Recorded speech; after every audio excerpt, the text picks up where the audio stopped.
Let's talk now on BBC Essex to Richard Burnett, Chief Executive of the Road Haulage Association. Good morning to you, Richard. Morning, Sonia. How are you? Yeah, I'm well. Are you surprised at some of these restrictions that have been announced? I guess I'm not surprised from the perspective that in terms of the speed at which the virus is spreading and the concern about it, I'm not surprised. On the other hand, to a degree, I am, because in terms of HGV's supply chain, keeping vital products and goods moving, we've done that incredibly well right the way through COVID. If you go back to March, drivers are being classified as critical workers. And we've put many things in place to make sure that they're safe, they're distance, when they're picking goods up, when they're delivering goods, and we've had to make sure that that's the case. So I think, is this an overreaction by the French specifically at this point in time? Seems to be a bit of a coincidence as well in terms of where we're up to with the Brexit transitional negotiations at the moment. But I think what this is demonstrating is just the challenge that we're likely to face come the new year, from a transitional perspective, with a deal or without a deal. I suppose if the shoe was on the other foot and there was a mutant strain that was very infectious coming from France or from Germany, we might be wanting to tighten up restrictions, wouldn't we?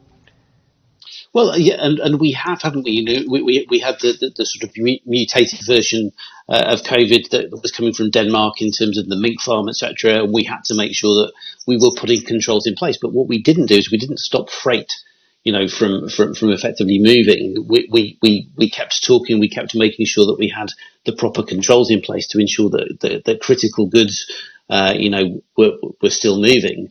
And if you think about it, we're still having to do that every single day. The large-scale distribution centres that we've got in the UK, we're been gearing up for Christmas. We're delivering the Christmas week this week. There will be thousands of, warehouse operatives that are having to, pick product, get product out to people.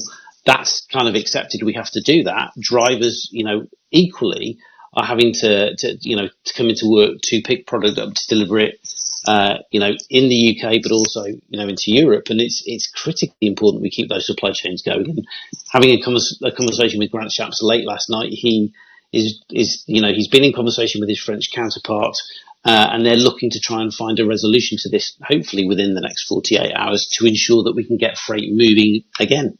Sure. And how does it affect places like Harwich, Tilbury, Purfleet? Can they be a bit of a pressure relief valve in terms of relieving the pressure on Kent, do you think? How would it affect us here in Essex?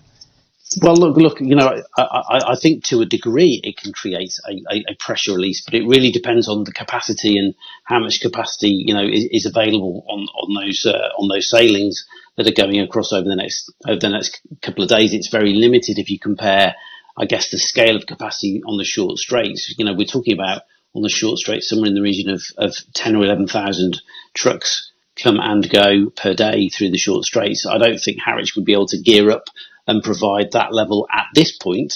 And I think that government are trying to find, a way through this very quickly as a contingency to ensure that we have freight moving.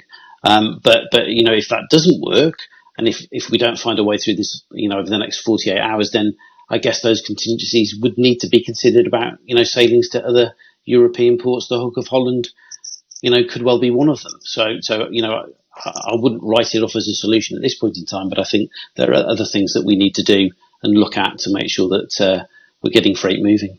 Nice to talk to you, Richard. Richard Burnett, Chief Executive of the Road Haulage Association.